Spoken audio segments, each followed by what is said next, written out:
December মাস আসলেই আমরা ছোটবেলায় পরীক্ষা শেষ করে নানুর বাসায় যেতাম বেড়াতে। আর নানু তখন অনেক রকম পিঠা বানাতো আমাদের জন্য। তাছাড়া আমরা কাজিনরা মিলে পিকনিক করতাম, অনেক বেশি মজা করতাম। যদিও সেই সময়টাকে অনেক বেশি মিস করি, তবে সেই সময়টা আর কখনোই ফিরে আসবে না। আমাদের ছোটবেলা আসলেই অনেক বেশি সুন্দর ছিল।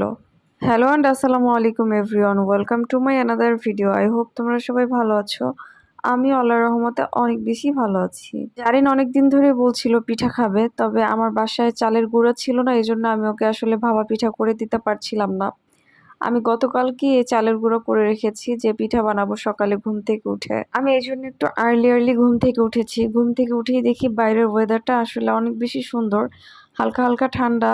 আর গ্রামে তো এখন মোটামুটি ঠান্ডা পড়ছে, তবে অন্য সব দিনের তুলনায় আজকে ঠান্ডাটা একটু বেশি ছিল। বাইরে বেশ কুয়াশা ছিল। আমি কিচেনের জানালা খুলে দিয়ে জানালার সামনে দাঁড়িয়ে পিঠা বানাচ্ছিলাম, আর বাইরে থেকে একটু একটু রোদ আসছিল। আমার তো বেশ ভালো লাগছিল। আর এই যে দেখেন, আমার ছোট কুটুস, সে কিন্তু ওয়াকার নিয়ে ঘোরাঘুরি করছে। ও কিন্তু সাধারণত এত সকালে ঘুম থেকে ওঠে না। মানে আমি যতক্ষণ বিছানায় শুয়ে থাকবো, সে ঠিক ততক্ষণই ঘুমাবে। আমি বিছানা থেকে উঠে গেলে তারও ঘুম ভেঙে যায়। আমি বুঝি না ও কিভাবে টের পায় যে ওর মা ওর কাছে নেই। আচ্ছা যাই হোক, আমি ভাপা পিঠা বানানোর জন্য এখানে পানি গরম করতে দিয়েছি। আমি রাইস কুকারে দিয়েছিলাম, কারেন্ট চলে যাওয়াতে আমি গ্যাসে দিয়েছি। এখন এতে আমি একটু পোলাও পাতা দিয়েছি যাতে পিঠাটার ঘ্রাণটা অনেক বেশি সুন্দর আসে, এজন্য। আমাদের এখানে এটাকে পোলাও পাতাই বলে। অন্যান্য কাজে সে হেল্প করুক আর না করুক, আমি পিঠা বানাতে গেলেই আমার বড় মেয়ে চলে আসবে, তারও পিঠা বানানো লাগবে। আমি যে কোনো পিঠা বানাতে গেলেই সাথে সাথে সে আসবে, সেও পিঠা বানাবে। ব্যাপারটা আমার খুবই ভালো লাগে। সে একটু একটু করে কাজ শিখছে বা তার কাজ শেখার আগ্রহ, এটা আমার খুবই ভালো লাগে। তোমরা কি একটা জিনিস খেয়াল করেছো, ও যে পিঠা বানিয়েছে পিঠাটা কিন্তু একদমই পারফেক্ট হয়েছে। মানে আমি কি বলবো, আমি তো অনেক বেশি অবাক হয়েছি যে এত সুন্দর পিঠা বানিয়েছে ও।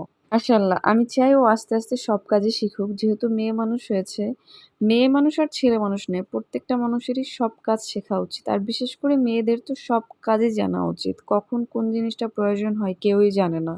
তোমাদের সাথে গল্প করতে করতে কিন্তু আমি অলরেডি 4-5টা পিঠা চুলায় দিয়ে দিয়েছি বানানোর জন্য। আর এই পিঠাটা হতে না খুব বেশি সময় লাগে না, অল্প কিছুক্ষণ সময় লাগে। মানে 5-6 মিনিটের ভিতরেই পিঠা হয়ে যায়। আর আমি যেহেতু রাইস কুকারে দিয়েছি, একসাথে অনেকগুলো পিঠা দেওয়া যায়। আমার এখানে প্রায় 7-8টা পিঠা দেওয়া যায় একসাথে। পিঠা খাবো আমি আর আমার মেয়ে, কারণ ওর বাবা কোনো কোনো পিঠাই খায় না। তার কোনো পিঠেই পছন্দ না, মানে মিষ্টি জাতীয় কোনো পিঠা সে পছন্দ করে না।